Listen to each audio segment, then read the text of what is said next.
Shloka number 1 Upadeshamrita. वाचो वेगम मनसा क्रोध वेगम जीवा वेगम उदरुपस्थ वेगम एतान वेगान यो विषयेत धीरा सर्वामिपामां पृथ्वीं सशिष्या सर्वामपि मां पृथ्वीं सशिष्या वाचो वेगं मनसा क्रोध वेगं जीवा वेगं उदरुपस्थ वेगम् एतान वेगान जो विषयेत धीरा सर्वामपि मां पृथ्वीं सशिष्या। वाचो वेगम 6 आइटम मिलेगा आपको। वाचो वेगम, वेग होता है फोर्स, बहुत तेज फोर्स, बहुत तेज बल जो बहुत थोड़ा टाइम के लिए होता है, लेकिन शॉर्ट टाइम के लिए होता है लेकिन इतना फोर्सफुल होता है कि उसको रोक पाना मुश्किल है। एक बहुत कम समय के लिए एक सनक जैसा एक चीज आता है जो रोकना मुश्किल होता है, उसको बोलते हैं वेग, मतलब टू मच फोर्सफुली। ठीक है, तो वाचो वेगम पहला वेग है। 6 वेग मिलेगा। वाचो मतलब वचन का वेग, मनसा यानी मन का वेग, यस, क्रोध वेगम यानी क्रोध का वेग, जीवा यानी जीव का वेग, उदर यानी पेट का वेग, उपस्थ यानी हमारी जो जनेन्द्रिय है, जेनाइटल्स है, उनका वेग।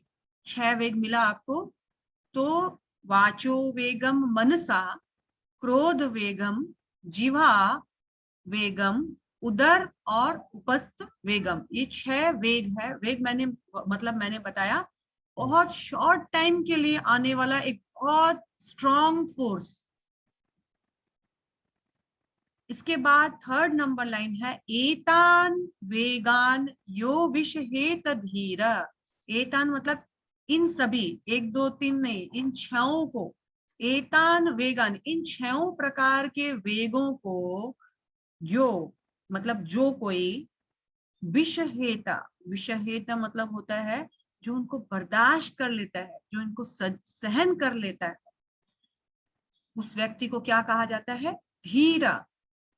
धीर वर्ड जो है वो बहुत बार भागवत गीता में भी हमें मिला है। धीर मतलब जिसका बुद्धि जो है टिका हुआ है, यानी धीर मतलब धीर व्यक्ति किसको बोला जाता है? जो धैर्यवान हो, जिसके पास धीरज हो, उसको धीर बोला जाता है। यानी जो इन 6 प्रकार के वेगों को सहन करने के लिए, जो ये 6 प्रकार के जो वेग हमने अभी पढ़े हैं, इनको जो रोकने में या सहन करने में जो सामर्थ्य है, तो क्या होगा? वो धीर है।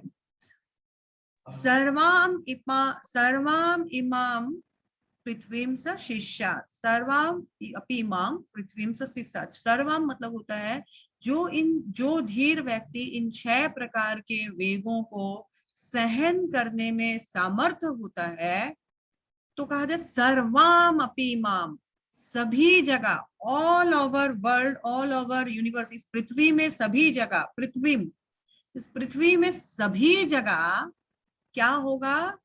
सशिष्या, इस पृथ्वी में सभी जगह वो शिष्य बना सकता है। शिष्य बना सकता है यानी क्या होता है?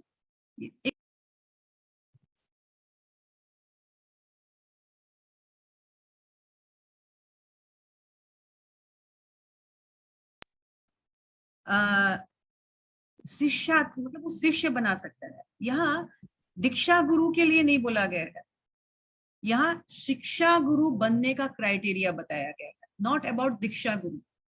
शिक्षा गुरु यदि हमको बनना है तो शिक्षा गुरु या शिक्षा गुरु ही शिष्य बनाता है, फिर वो शिष्य बनाकर दीक्षा गुरु के आगे फॉरवर्ड करता है। कभी कभी दीक्षा गुरु और शिक्षा गुरु सेम भी हो सकते हैं। तो यहाँ पर कहा गया है यानी वो शिक्षा देने लायक है, एडुकेट करने लायक है। जो इन 6 प्रकार के हमने अब जो निम्नलिखित वेगों को बताया, जो सहन कर सकता है, वो धीर कहलाता है और वो शिक्षा देने का अधिकारी है। वो कहीं भी शिष्य बना सकता है। तो यहाँ श्लोका तो आप लोगों को मोटा मोटी क्लियर है, तो हम लोग थोड़ा सा ब्लैक बोर्ड वर्क, थोड़ा सा पेन पेपर वर्क सब कुछ करेंगे और इसको 2 दिन में ये मंत्र वन को समझेंगे।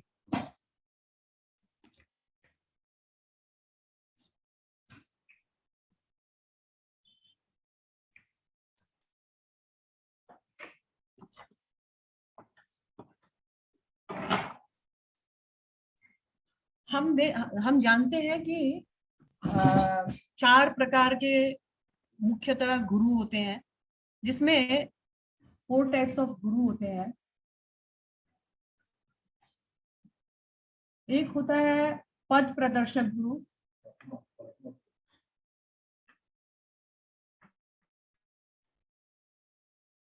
पद प्रदर्शक गुरु। दूसरा होता है शिक्षा गुरु।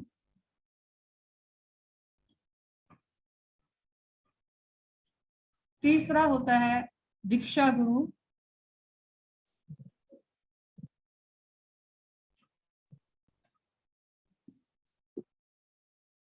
और चौथा होता है चैत्य गुरु।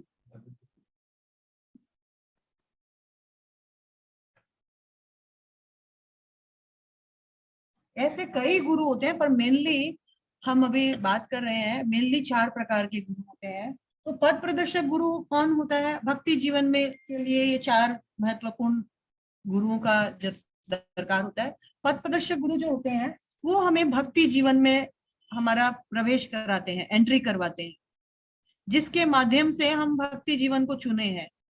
वैसे देखा जाए तो हमारे माता पिता, हमारे भाई बंधु, हर दिन हम किसी न किसी से कुछ न कुछ सीखते हैं, सभी हमारे पथ प्रदर्शक गुरु हैं।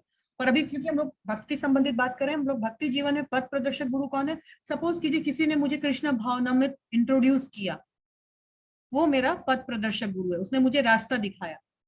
वो चल रहा है कि नहीं चल रहा है उससे जरूरी नहीं है, और वो कितना सीरियस है उससे भी मतलब नहीं है, पर वो मेरा पथ प्रदर्शक गुरु है। और उसके बाद आता है शिक्षा गुरु। तो शिक्षा गुरु क्या होता है?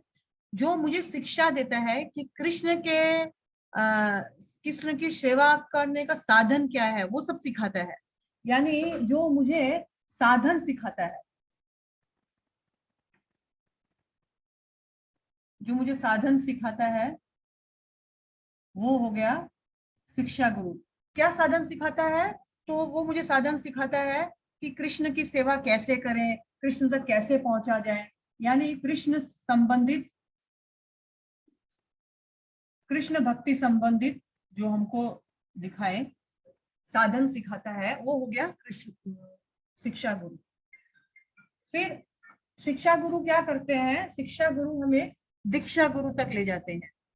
दीक्षा गुरु यानी जो मेरे जीवन का, जो मेरे भगवत धाम जाने का मेरे को मेरा जो रेस्पॉन्सिबिलिटी लेता है, वो है दीक्षा गुरु, जो मुझे शिष्य स्वीकार करता है, जो मेरा गुरु बनता है। तो ये दीक्षा गुरु, शिक्षा गुरु क्या करता है? दीक्षा गुरु तक हम लोगों को फॉरवर्ड करता है। और दीक्षा गुरु क्या करते हैं? दीक्षा गुरु हमें कृष्ण के साथ संबंध बताते हैं। कृष्ण और हमारा संबंध क्लियर करते हैं। कृष्ण और हमारा संबंध क्लियर करके वो हमको ज्ञान देते हैं कि कृष्ण के पास कैसे जाया जाए। ज्ञान देते हैं कृष्ण के पास जाने का।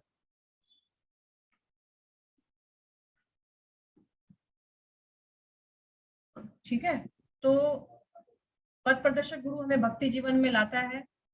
फिर शिक्षा गुरु हमें साधन सिखाता है कि कृष्ण की भक्ति कैसे की जाए।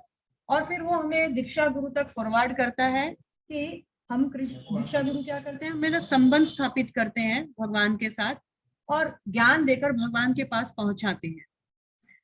अब है चैत्य गुरु। चैत्य गुरु कौन होता है?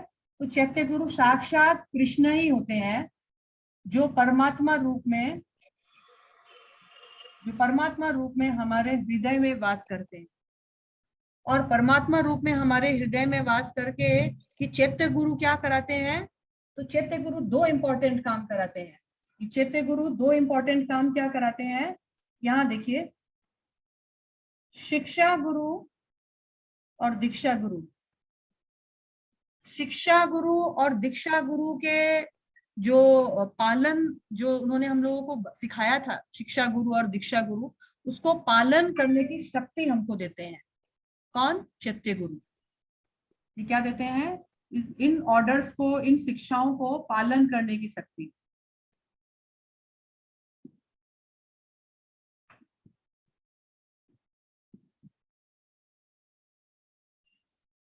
क्लियर हो गया ना माता जी आप लोगों का? इतना समझ में आ रहा है? तो हमारे भक्ति जीवन में हमने 4 गुरुओं का, ऐसे तो बहुत है, भजन गुरु, ये गुरु वो गुरु, बहुत मेंटर बहुत मिलेंगे, पर हम लोग मुख्यतः यहाँ पर इंपॉर्टेंट बात कर रहे हैं।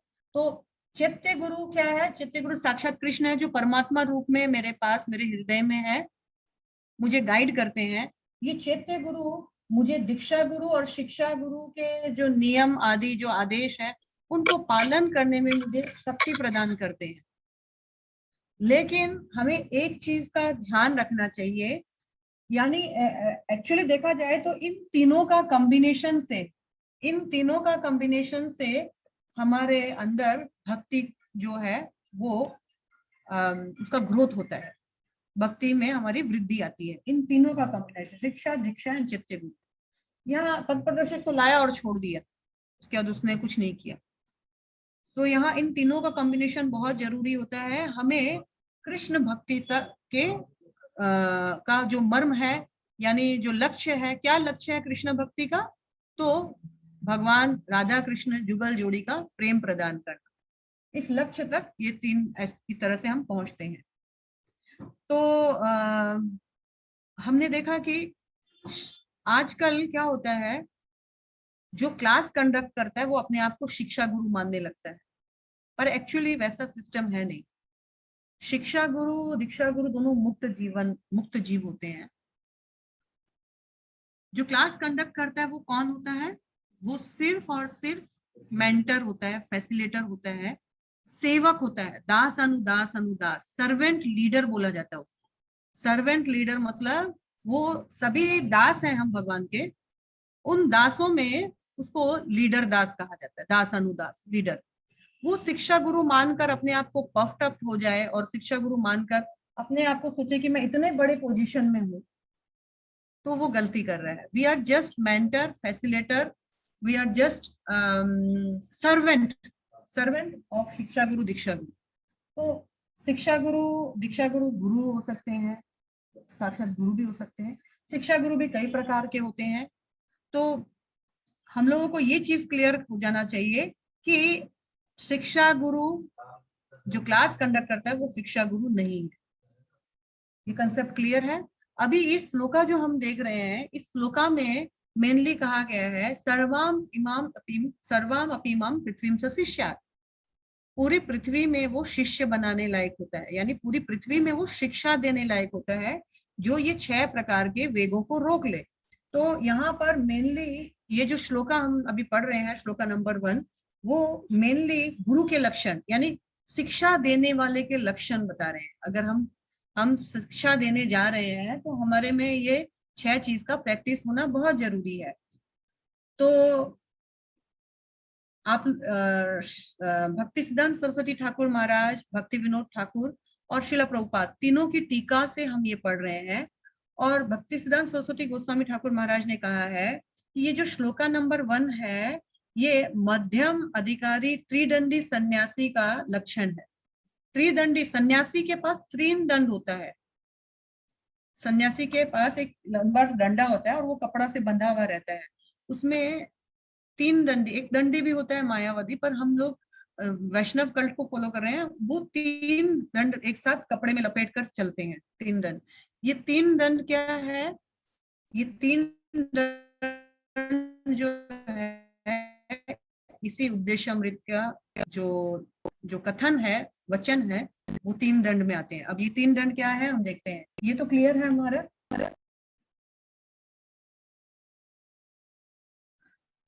6 प्रकार के वेग हम पहले कर लेते हैं। एक है वाचो वेगम, उसके बाद है मन का, मन के ही साथ क्रोध आ जाता है, क्रोध वेगम। और उसके बाद फर्स्ट लाइन में 3 है, वाचो मनसा क्रोध। सेकेंड लाइन में फिर 3 है, क्या है, जीवा उदर उपस्थ, है ना। तो वाचो वेगम, मन और क्रोध को एक ही सेक्शन में रखा गया क्योंकि दोनों का उत्पत्ति का जगह एक ही है, मैं समझाऊंगी आपको आगे। अभी तीसरा जो है वो है शरीर का वेग, यानी 6 प्रकार के वेग थे, लेकिन भक्ति विनोद ठाकुर महाराज ने इनको 6 वेगों को 3 वेग में हेडिंग दिया है। पहले है वाचो, फिर है मन, और मन के साथ ही क्रोध है। अब इसमें शरीर वेग है। शरीर वेग जो है, शरीर वेग के साथ तीनों आ जाता है। शरीर वेग में थर्ड सेकेंड लाइन में क्या है, जीवा, जीवा उदर और उपस्थ।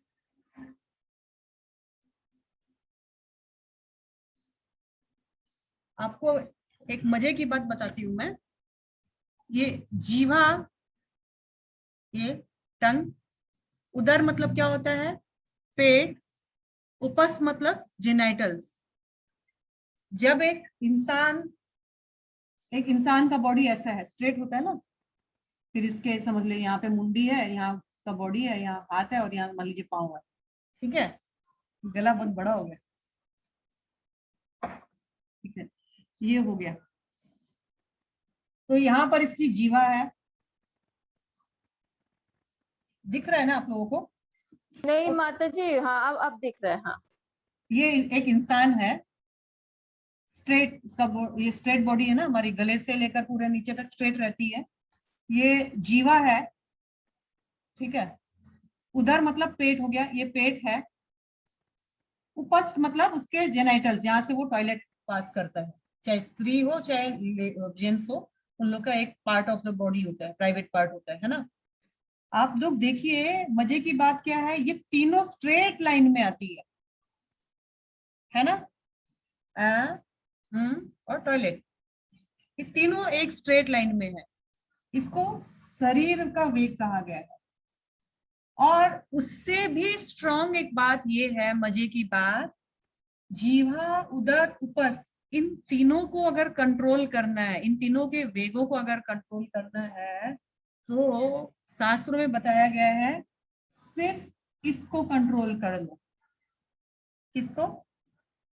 जीवा को। ये और ये अपने आप कंट्रोल हो जाएंगे। यानी ये जो जीवा है, इसको कंट्रोल कर लोगे, ये कितनी डेंजरस है। यही पेट में हलचल मचाती है और यही जेनेटल्स में हलचल मचाती है। इसको कंट्रोल कर लो तो आपका ये एक पार्ट तो खत्म, मतलब जो सेकेंड लाइन जो है जीवा उदर उपस्थ, वो सॉल्व आउट हो गया। अभी वाचो और मन वेग क्या है, हम पढ़ते हैं एक एक करके। तो पहले मुझे लगता है कि हम लोग बुक्स का साथ साथ हमारा पढ़ाई स्टार्ट करें तो हमारा कोर्स जो है वो आगे बढ़ेगा। कौन माता जी हैं जो अनुवाद तात्पर्य पढ़ेगी? मैं जब जब बोलूंगी मैं हाँ, पढ़ूं माता जी। श्रीमद् भागवतम 6.1.9-10 में परीक्षित महाराज ने शुकदेव गोस्वामी से अनेक बुद्धिमत्तापूर्ण प्रश्न किए। इनमें से एक प्रश्न था, यदि लोग अपने इंद्रियों को वश में नहीं कर सकते तो वे प्रायश्चित क्यों करते हैं। उदाहरणार्थ, एक चोर भली भांति जानता है कि वह चोरी करने पर पकड़ा जा सकता है, यही नहीं वह किसी अन्य चोर को पुलिस द्वारा वास्तव में बंदी बनाया हुआ देख भी सकता है, फिर भी वह चोरी करता रहता है। सुनकर तथा देखकर अनुभव प्राप्त किया जाता है। जो कम बुद्धिमान होता है वह देखकर अनुभव प्राप्त करता है, और जो अधिक बुद्धिमान होता है वह सुनकर अनुभव प्राप्त करता है। जब बुद्धिमान व्यक्ति कानून की किताब तथा शास्त्रों से सुनता है कि चोरी करना अच्छा नहीं है और चोर पकड़े जाने पर दंडित होता है, तो वह चोरी से दूर रहता है।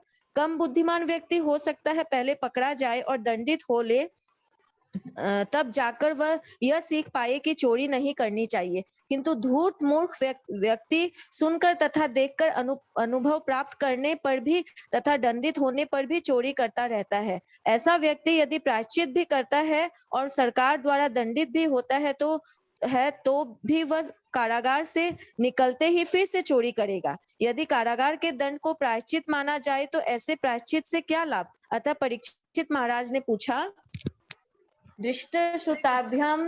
हरे कृष्णा। तो हम लोग पहले हरे ये कृष्ण। पढ़े ना, तो श्रील प्रभुपाद ने, ये हम श्रील प्रभुपाद का परपट पढ़ रहे हैं, उपदेशामृत।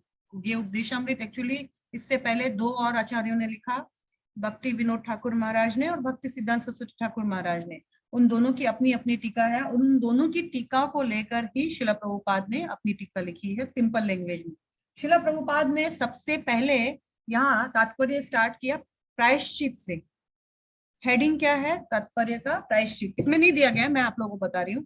प्रायश्चित से किया। यहाँ परीक्षित महाराज जो है, भागवतम आ गया, भागवतम का 6 कैंटो में बताया गया है कि परीक्षित महाराज जो है सुखदेव गोस्वामी से भागवत सुन रहे हैं, 7 दिन का सप्ताह सुन रहे हैं।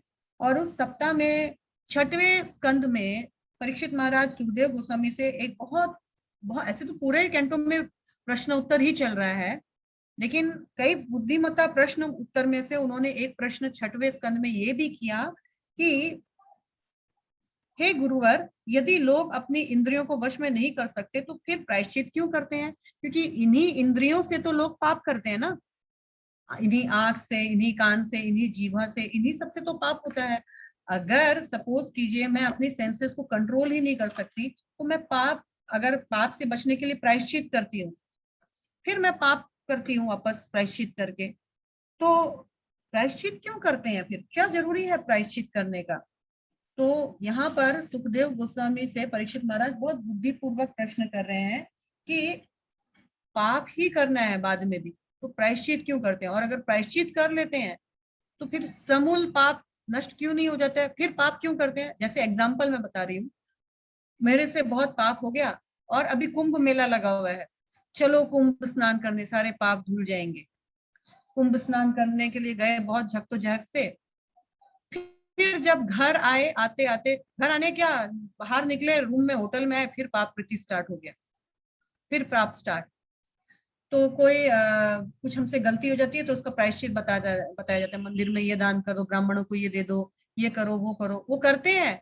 उसके साथ साथ फिर नया पाप हम लोग कर बैठते हैं और नया पाप करने का वृत्ति होता है। हमारी पाप करने का इच्छा खत्म क्यों नहीं होता है? समूल नष्ट क्यों नहीं होता है? जानते हैं पाप नहीं करना चाहिए, फिर भी पाप क्यों करते हैं? अर्जुन ने भी भागवत गीता में प्रश्न किया था कि कौन फोर्स करता है पाप करने को? ना चाहते हुए भी कौन बलपूर्वक फोर्स करता है पाप करने को? तो भगवान ने कहा था, कामेश क्रोधेश रजोगुण समुद्भव। हे अर्जुन, रजोगुण से उत्पन्न होने वाला काम और क्रोध, ये है पाप करने की वृत्ति का जन्म स्थान। तो यहाँ परीक्षित महाराज पूछ रहे हैं कि क्यों पाप करते हैं, और फिर उन्होंने बोला, एग्जाम्पल भी दे रहे हैं परीक्षित महाराज जी, एग्जाम्पल दे रहे हैं कि मान लीजिए हे गुरुवर, जैसे कोई चोर है, वो चोर जो है वो जानता है कि पाप नहीं करना चाहिए, चोरी नहीं करना चाहिए, फिर भी वो करता है, पकड़ा जाता है, उसको जेल भेज दिया जाता है, जेल में रहता है, फिर निकलने के साथ साथ फिर चोरी करने लग जाता है। तो जेल भेजना तो यानी उसको दंड देना था, और वो प्रायश्चित करेगा और फिर नहीं करेगा, सुधर के आएगा। लेकिन फिर आता है बाहर तो फिर वैसा ही काम क्यों करता है? तो यहाँ एग्जाम्पल में बताया गया है, हम लोग एक्सपीरियंस 4 तरीके से लेते हैं इस संसार में। पहला फर्स्ट क्लास एक्सपीरियंस क्या होता है? यहाँ देखिएगा बोर्ड पे, फर्स्ट क्लास एक्सपीरियंस होता है सुनकर। सेकंड क्लास अनुभव होता है सुनकर और देखकर। थर्ड क्लास होता है सुनकर, देखकर, अनुभव करके। और फोर्थ क्लास, या वो कोई क्लास में ही नहीं आता है, उसमें सुना भी, देखा भी, अनुभव भी किया, फिर भी वो का वही है। एग्जाम्पल मैं बताती हूँ, एक सरल सा एग्जाम्पल हम बताते हैं।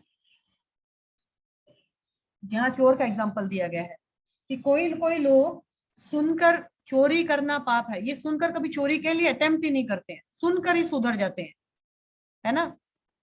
तो कई लोग होता है, देखते हैं क्या होता है, चोरी करके तो देखें एक बार, देखते हैं चोरी मतलब करके, सॉरी, सेकंड क्लास के लोग होते हैं, सुनकर नहीं, चोरी करने का वृत्ति है, लेकिन जब देखते हैं अरे चोर पकड़ा जाता है, पुलिस ले जाता है, खूब डंडे मारता है, उस चोर का दंड देखकर ही उसका चोरी करने का जो भय है वो भय हो जाता है। पहले तो वो सुन के ही मान लिया कि हम चोरी नहीं करना है, फिर कुछ लोग ऐसे होता है, देखते हैं अन्य चोर को जब दंड मिलता है या अन्य किसी अपराधी को दंड मिलता है, वो उसका अपराध देख के ही बोलते हैं नहीं बाबा रे मैं तो नहीं करूंगा कभी ऐसा काम। ठीक है।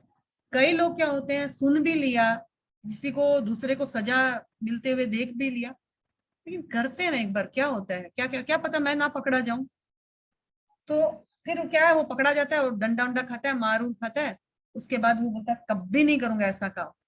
लेकिन एक क्लास ऐसा भी होता है कि वो सुना भी था, दूसरे को देखा भी पनिशमेंट खाते हुए, और अनुभव भी हुआ उसको, लेकिन फिर भी निकल के वो का वही काम करना है।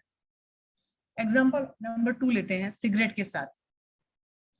पैकेट में किसी ने गवर्नमेंट से सुना या अन्य बड़े बुजुर्ग से सुना, सिगरेट पीने से शरीर का नाश हानि होता है, नहीं पीना कभी भी सिगरेट। वो सुनकर ही फर्स्ट क्लास, सुनकर ही वो डिसाइड कर लिया लाइफ में हम सिगरेट नहीं पीना। सेकेंड क्लास क्या है, देखता है दूसरे का, सुनकर उसको एग्जाम्पल भी दिया जाता है, एक बार ट्राई करता है तो उसको दिखाया जाता है, देख फलाना फलाना पीता था, कैसे खांसी हो रहा है, कैसे इसको टीवी हो गया, कैसे इसको कैंसर हो गया, कैसे ये जल्दी मर गया, मत पीना। वो सुन लिया, देख भी लिया, हाँ नहीं ये सिगरेट, तो सिगरेट का पैकेट में भी देख लिया cigarette is injurious to health, बस नहीं पिएंगे। थर्ड क्लास क्या है, सुना, पिया, थोड़ा बीमार हुआ, थोड़ा सा खांसी वासी कुछ हुआ, डॉक्टर बोल दिया अरे सिगरेट बहुत इंजूरियस है आप मत पीना नहीं तो ये हो जाएगा वो हो जाएगा, कुछ अनुभव किया और छोड़ दिया, नहीं करेंगे। कुछ लोग होते हैं, सुना भी, दूसरे को देखा भी, खुद के साथ हुआ भी, डॉक्टर भी मना कर दिया, डेडलाइन दे दिया आपको कैंसर हो गया, आपको टीवी हो गया, आप सिगरेट मत पीना, फिर भी छुप छुप छुप के पीते हैं। ये क्या है, फोर्थ क्लास, मतलब ये मूर्ख लोगों में आता है। ऐसे मूर्ख लोग क्या है, ना सुनकर ना देखकर ना अनुभव करके ये समझते ही नहीं। परीक्षित महाराज भी यही पूछ रहे हैं कि जो मूर्ख लोग होते हैं वो सो कॉल्ड प्रायश्चित तो कर लेते हैं, अटोनमेंट जिसको बोलते हैं इंग्लिश में, लेकिन फिर भी सुधरते क्यों नहीं है, फिर आकर वही काम करना। ऐसे प्रायश्चित से क्या होगा, क्या फल मिलेगा, हे गुरुवर सुखदेव गोस्वामी प्लीज मुझे बताइए। नेक्स्ट आगे पढ़ते हैं माता जी, श्लोका के नेक्स्ट टाइम नेक्स्ट हरे कृष्ण। हाँ, उन्होंने उन्होंने प्रायश्चित की तुलना हाथी के स्नान से की है। हाथी भले ही नदी में भली भांति उन्होंने स्नान कर बोला ले, कि ऐसा प्रायश्चित क्या, क्या फायदा जिसमें सुना देखा अनुभव किया फिर भी करे जा रहा है, ऐसा प्रायश्चित तो हाथी का स्नान जैसा है। हाथी का स्नान कैसा होता है, पढ़िए। किंतु जैसा कि वह किनारे पर पहुंचता है वह अपने पूरे शरीर पर धूल छिड़क लेता है, तो इस स्नान से क्या लाभ हुआ। इसी प्रकार अनेक आध्यात्मिक अनुशीलन करने वाले हरे कृष्ण महामंत्र का जप कीर्तन करते हैं और साथ ही यह सोचकर अनेक निषिद्ध कर्म भी करते हैं कि उनके जप से उनके सारे पाप नष्ट हो जाएंगे। भगवान नाम का कीर्तन करते समय जो 10 प्रकार के अपराध किए जा सकते हैं उनमें से एक अपराध है नामनो बलाद यस्य ही पाप बुद्धि, अर्थात हरे कृष्ण महामंत्र के जप के बल पर पाप कर्म करना। इसी प्रकार कुछ ईसाई अपने पापों को स्वीकार करने के लिए गिरजाघर जाते हैं। वे सोचते हैं कि पादरी के समक्ष अपने पापों को स्वीकार करके और कुछ तपस्या करके वे अपने सप्ताह भर के पापों के फल से मुक्त हो जाएंगे। ज्यों ही शनिवार बीतता है और रविवार आता है वे पुनः यह सोचकर पाप कर्म करना आरंभ कर देते हैं कि अगले शनिवार को उन्हें क्षमा दे दी जाएगी। परीक्षित महाराज जो अपने समय के सर्वाधिक बुद्धिमान राजा थे, उन्होंने इस प्रकार के प्रायश्चित की भर्त्सना की है। सुखदेव गोस्वामी जो समान रूप से बुद्धिमान थे और जो महाराज परीक्षित के योग्य गुरु थे, उन्होंने राजा के प्रश्नों का उत्तर दिया और इसकी पुष्टि की कि प्रायश्चित के विषय में उनका कथन सही था। पाप कर्म का निराकरण पुण्य कर्म से कभी नहीं किया जा सकता। अतएव असली प्रायश्चित तो हमारी सुप्त कृष्ण भावना को जागृत करना है। असली हरे कृष्ण। तो यहाँ पर हमने 4 एग्जाम्पल देखा, एक तो चोर और पुलिस का, चोर और पुलिस। दूसरा एग्जाम्पल क्या है, कौन बताएगा।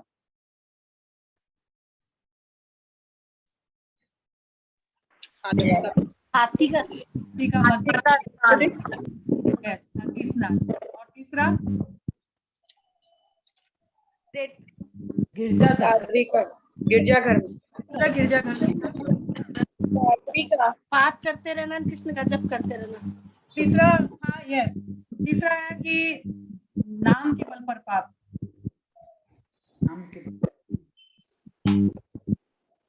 चौथा ईसाई का ईसाई का।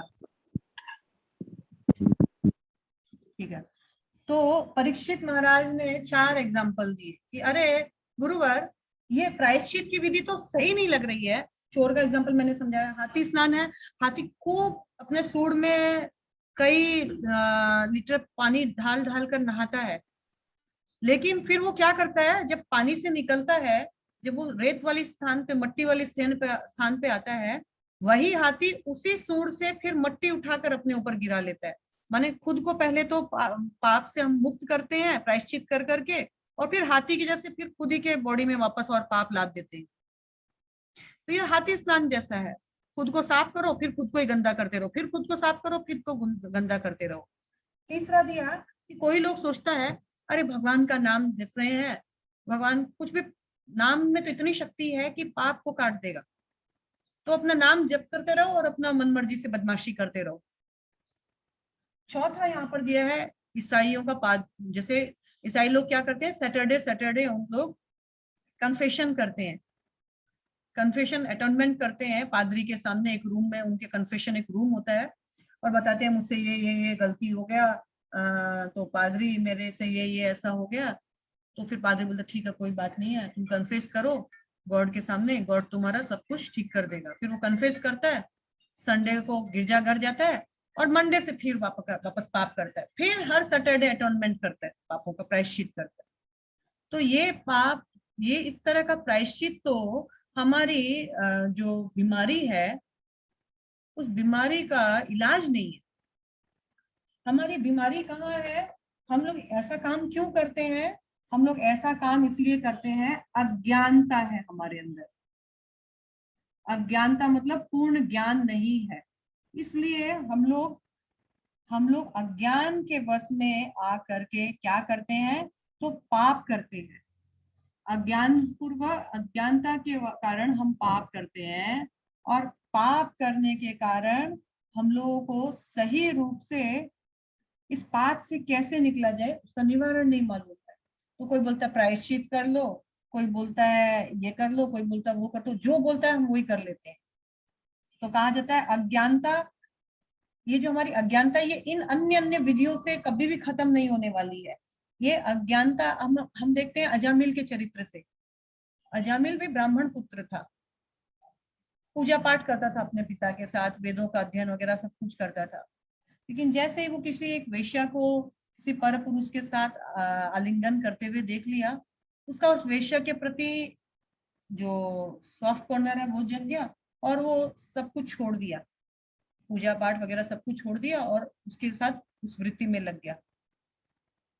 तो कहा जाता है कि आगे हम लोग पढ़ेंगे, ठीक है, और आगे पढ़ते हैं पहले, फिर इसके बारे में और डिस्कशन करते हैं। एक लाइन है यहाँ पर, पाप कर्म को कभी पुण्य कर्म से विनष्ट नहीं किया जा सकता। तो हमारे अज्ञानता के कारण हम पाप करते हैं, और इस पाप को खाली पुण्य कर करके कभी तमूल नष्ट नहीं किया जा सकता है। पाप को हम लोग पुण्य करके कम कर सकते हैं, लेकिन हम लोग समूल नष्ट नहीं कर सकते हैं। ठीक है, नेक्स्ट। असली पश्चाताप तो वास्तविक ज्ञान की प्राप्ति है, और इसकी एक प्रामाणिक विधि होती है। जब कोई नियमित रूप से स्वच्छ, इसी का लास्ट लाइन कि वास्तव में असली प्रायश्चित क्या है, असली प्रायश्चित है इस अज्ञानता को कैसे हटाया जाए।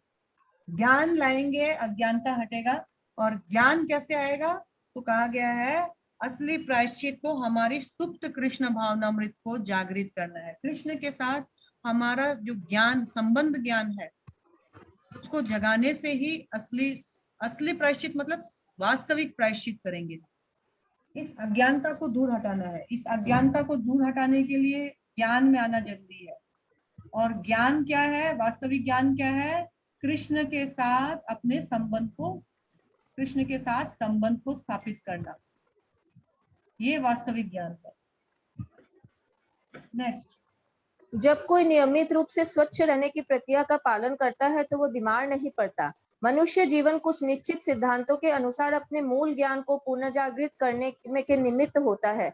ऐसे नियमित जीवन को तपस्या कहा जाता है। कोई भी मनुष्य, हाँ एक मिनट, तो यहाँ पर एक लाइन है, जब कोई नियमित रूप से स्वच्छ रहता है तो बीमार नहीं पड़ता है।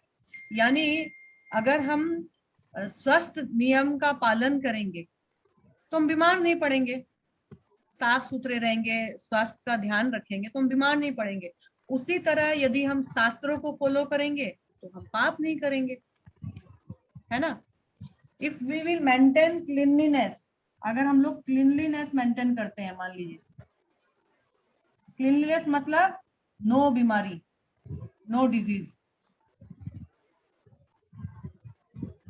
इसी का मतलब हो गया इफ वी फॉलो शास्त्र, या हम धर्म का पालन करते हैं, यानी नो अधर्म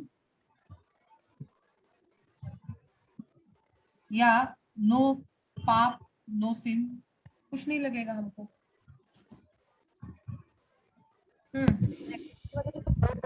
माता जी आपने इंग्लिश में लिख दिया फिर से।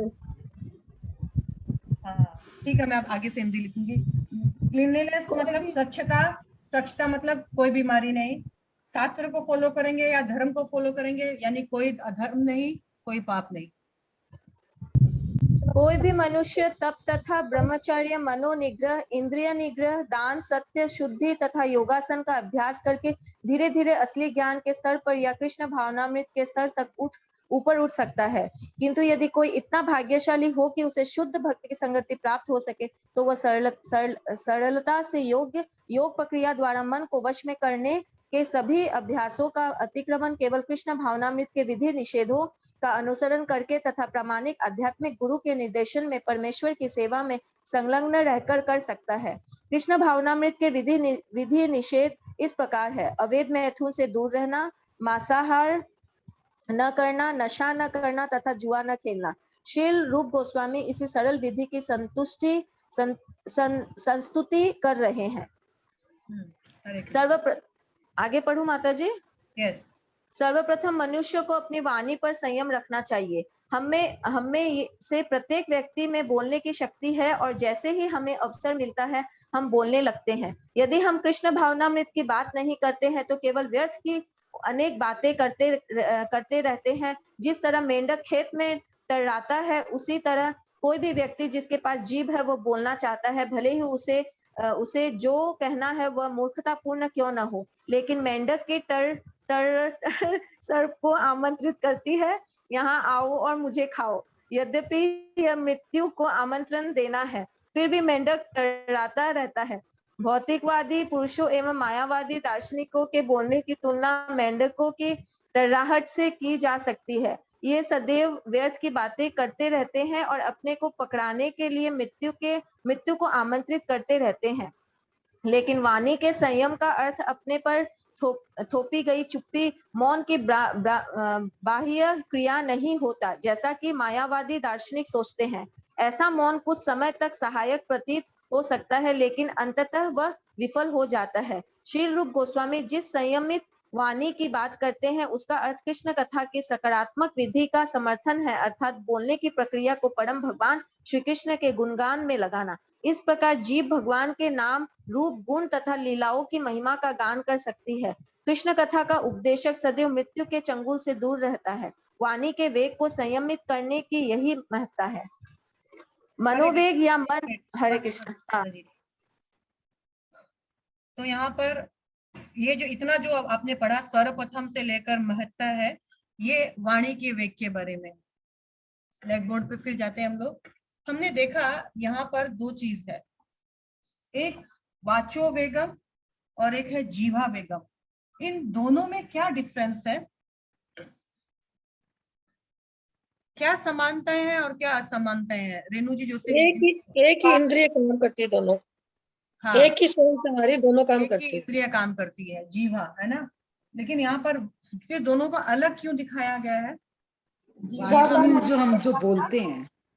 यस, तो जीवा दो काम करती है, एक बोलने का और एक चखने का।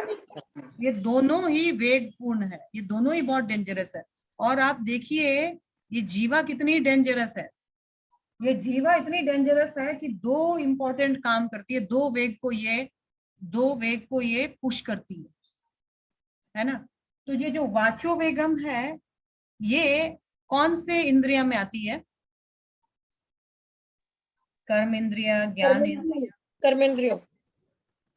श्योर? नहीं, ज्ञानेंद्रिय में आएगी बच्चों। वाणी है तो ज्ञानेंद्रिय में कर्मेंद्रिय आएगा माता जी, स्वाद आएगा कर्मेंद्रिय, कर्मेंद्रिय में स्वाद आएगा। स्वाद आएगा कर्मेंद्र में आएगी।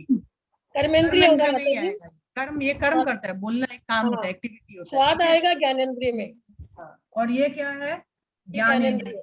मतलब यहाँ स्वाद का ज्ञान आता है, ये खट्टा है, मीठा है, अच्छा है, बासी है, ताजा है, गर्म है, ये स्वाद का काम करता है, यानी ये ज्ञान देता है। ज्ञानेंद्रिय और ये कर्मेंद्रिय, ये आपको ध्यान में रखना पड़ेगा, नहीं तो कंफ्यूज हो जाएंगे।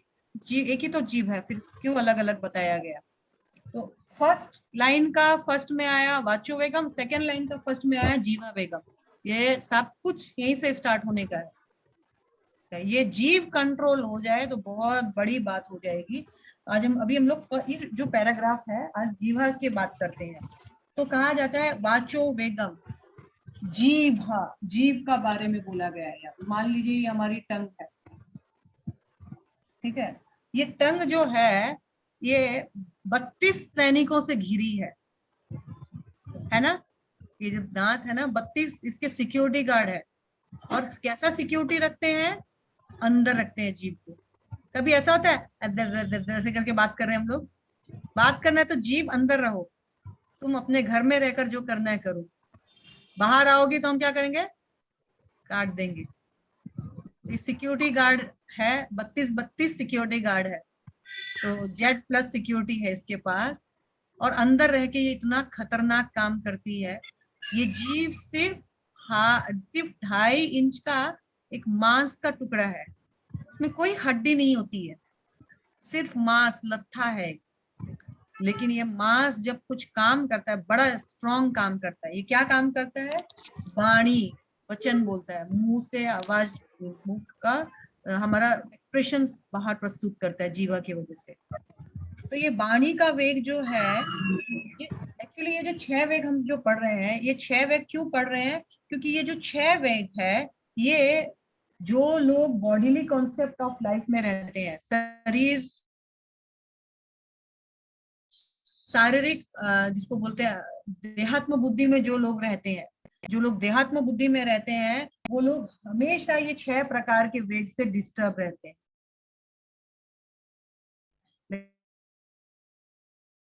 लेकिन जो तो 6 कौन माता जी डिस्टर्ब आपकी होता है? आवाज कट गई। हाँ, मैं बोल रही थी कि ये जो शरीर, जो 6 प्रकार के वेग है, जो देहात्म बुद्धि में जो लोग होते हैं ना, जो लोग देहात्म बुद्धि में हैं, वो इन 6 प्रकार के वेगों से हमेशा ग्रस्त रहते हैं, दुखी होते रहते हैं, थपेड़े खाते रहते हैं। लेकिन जो धीर व्यक्ति है, वो इन 6 प्रकार के वेगों को सहन कर सकता है। तो यहाँ पर अगर ये 6 वेग सभी में होते हैं, लेकिन जो देहात्म बुद्धि में होता है वो इन 6 वेगों से डिस्टर्ब होता है, और जो देहात्म बुद्धि से बाहर धीर होता है वो इन 6 वेगों को कंट्रोल करने के कारण धीर स्थिर रहता है। तो हम देखते हैं वाणी का वेग के बारे में यहाँ बहुत कुछ बोला गया है कि वाणी पर संयम रखना बहुत जरूरी है। हर व्यक्ति कुछ ना कुछ बोलना चाहता है। श्रील प्रभुपाद बोलते हैं, एक मूर्ख को कब पहचाना जा सकता है? एक मूर्ख जो है सभा में बैठा है, पार्टी में आया है, सबके जैसे सूट बूट, जैसे अगर मैं भी हूं तो एकदम अच्छा भारी बनारसी साड़ी वाड़ी पहनकर मेकअप करके चली गई, सब जैसे ही लगूंगी मैं। लेकिन जो ही मैंने मुंह खोला तो मेरा स्वभाव पता चलेगा, अरे ये तो मूर्ख नंबर 1 है, सूट बूट में आया का नहीं आया ऐसा लगेगा, लेकिन है तो ये मूर्ख। तो कहा जाता है मुंह, हमारी वाणी हमारी पहचान है। अच्छा, यहाँ पर संयम रखने के लिए बोल रहे हैं, अपनी वाणी पर संयम रखना बहुत जरूरी है। लेकिन हर व्यक्ति कुछ ना कुछ बोलना चाहता है, अवसर मिले कि बोले। मौका मिले तो मैं भी कुछ बोल के दिखाऊं कि मुझे भी आता है। बोलना सबको पसंद है और उसको बोलनी बंद की भी नहीं जा सकती है। तो कहा गया है कृष्ण अत्रि, कृष्ण के अतिरिक्त यदि हम कुछ भी बोलते हैं, कृष्ण अत्रि, कृष्ण के अतिरिक्त जो भी बोला जाए वो सब वाचो वेगम में आएगा। तो वाचो वेगम मतलब क्या हुआ? वाचो वेगम मतलब कृष्ण अत्रि,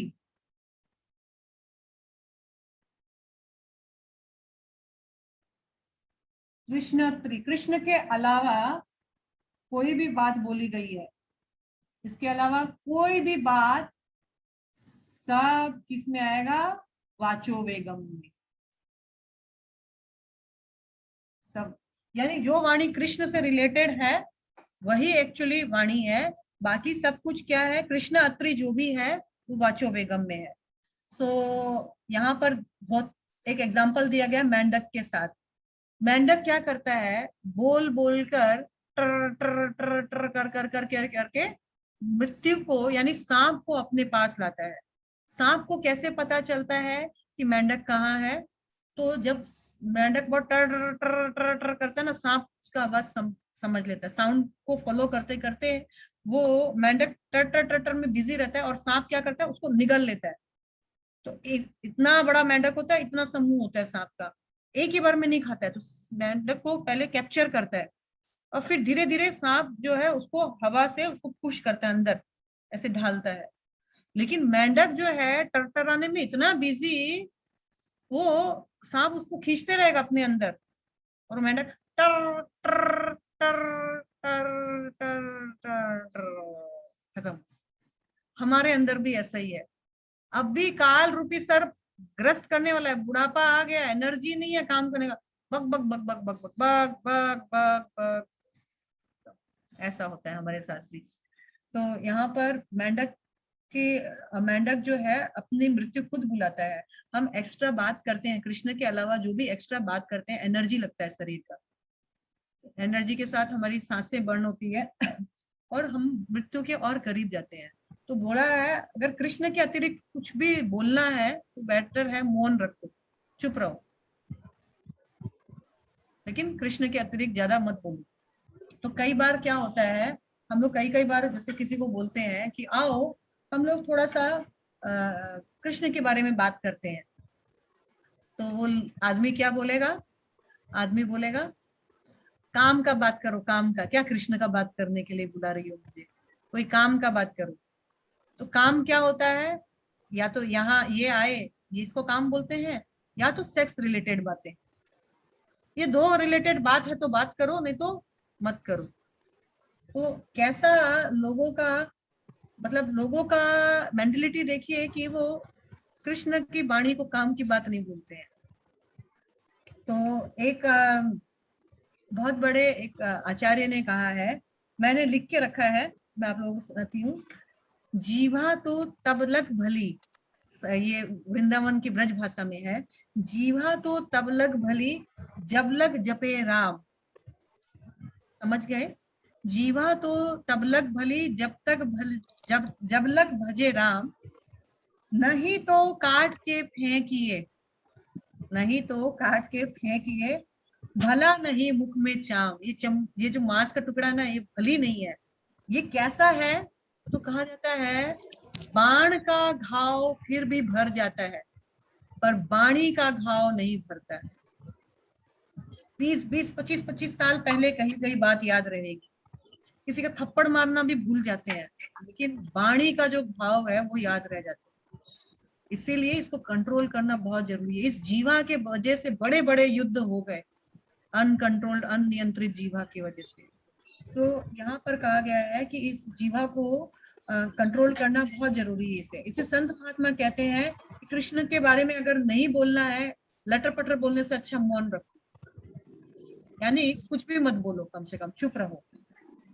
तो अभी इस जीवा को कैसे कंट्रोल किया जाए? तो इस जीवा को कंट्रोल करने के लिए कहा जाता है, गोस्वामी जिस संयमित वाणी की बात कर रहे हैं, कहा जाता है कृष्ण कथा से इस जीवा को कंट्रोल किया जा सकता है।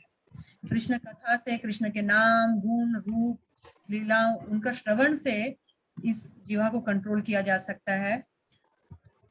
गुरु के निर्देश का पालन करके इस जीवा को कंट्रोल किया जा सकता है। भक्तों के संग से इस जीवा को कंट्रोल किया जा सकता है। और जैसा कि हमने बताया, कृष्ण के गुणानुनाम कीर्तन से इस जीवा को कंट्रोल किया जा सकता है। जीवा को बहुत बोलने का आदत है।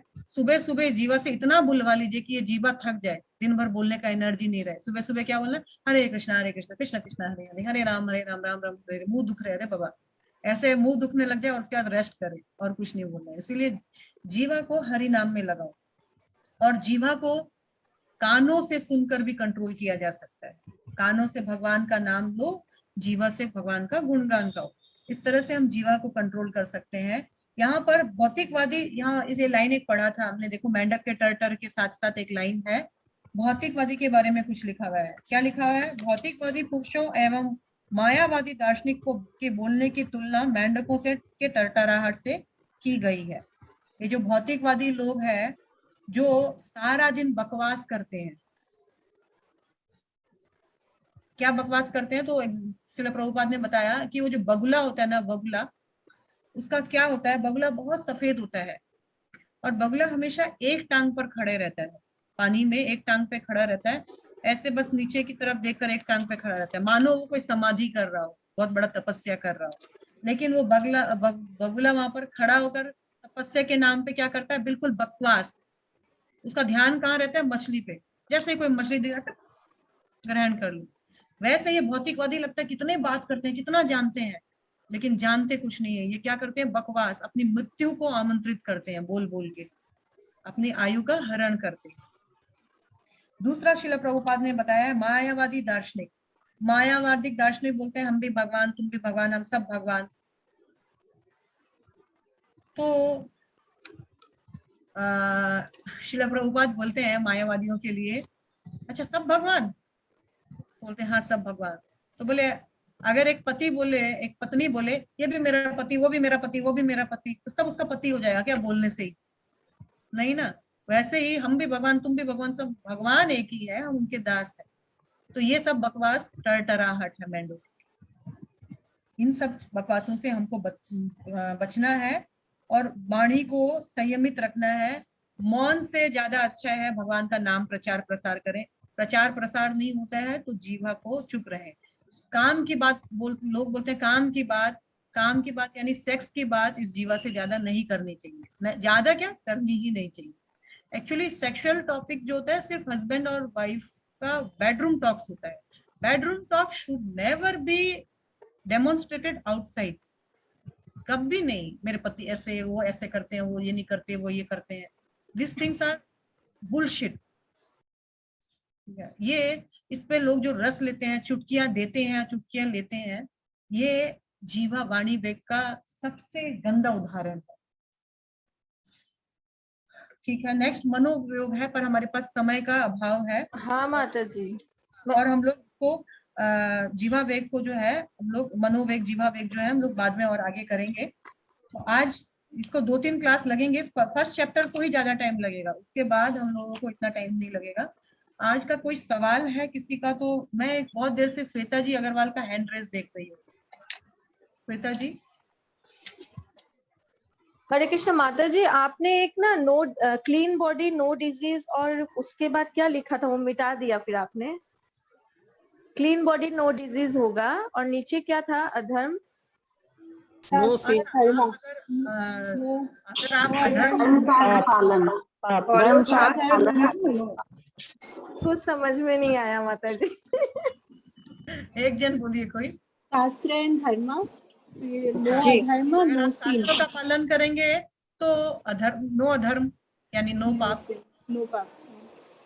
ओके हाँ हो गया। माता जी वो लिखिए ना, जीवा तो तब लग भली जब लग भजे राम, ये वाला आप दोहा माता जी फिर से बोलिए ना। जीवा तो तब लग भली जब लग भजे राम, नहीं तो काट के फेंकिए भला नहीं मुख में चाप। अगर हरि नाम नहीं ले सकती है तो काट के फेंक दीजिए, कम से कम बुरा तो नहीं बोलेगी। तब तो नहीं तो काट कर फेंकिए, बुरा भला नहीं मुख में चाप। अच्छा ठीक है माता जी। ग्रुप में डाल दीजिए माता जी। हाँ जी। ऐसे तो माता जी पूरा 4 तो आज का हमारा लेसन, आज का हमने क्लास से क्या सीखा? वाचो वेगम। वाचो वेगम मतलब है वाणी का वेग बहुत इंपॉर्टेंट है, बहुत इंपॉर्टेंट। वाणी का सदुपयोग करना है, दुरुपयोग नहीं। सदुपयोग कैसे करना है? भगवान का नाम लो और भगवान का नाम बोलो, सुनाओ। दुरुपयोग कैसे करना है? तो इतने सारे आगे हम पढ़ेंगे। ये जो न्यूज़पेपर लिखना और पढ़ना, ये मैगजीन्स लिखना और पढ़ना, बाजारू पुस्तकें लिखना और पढ़ना, ये भी वाचो वेग में आएगा। हम आगे और करेंगे, अभी तो ये चैप्टर चल रहा है। सो हमारे वाणी को भगवान के नाम लेने में, भगवान की पुस्तकों को पढ़ने में, प्रचार और प्रसार में भक्तों के संग में ही कंट्रोल किया जा सकता है। अदरवाइज ये वाणी चुप तो होने का रहे, कोई गूंगा और मौन तो रह नहीं सकता बहुत समय तक। बोलना तो पड़ेगा ही, लेकिन ऐसा बोलो कि उस बोलने का भी रियल इन्वेस्टमेंट हो, वास्तविक आपको लाभ मिले। आयु कम हो जाए, ऐसा इन्वेस्टमेंट नहीं करना है। किसी का कोई और डाउट है? श्वेता जी, आपने बहुत देर से हैंड रेज किया है। माता जी, हाँ जी माता जी। हाँ वीना माता जी। त्रिदंड बोलते बोलते आप बीच में रुक गए थे। त्रिदंड का ओ यस, हाँ त्रिदंडी सन्यासी जो है, ये त्रिदंडी सन्यासी क्या होते हैं माता जी? वचन, मन और शरीर, ये तीन का प्रतीक होता है। ठीक है? मन, वाणी और शरीर, इन तीन दंड, ये तीन दंड होते हैं। जैसे 6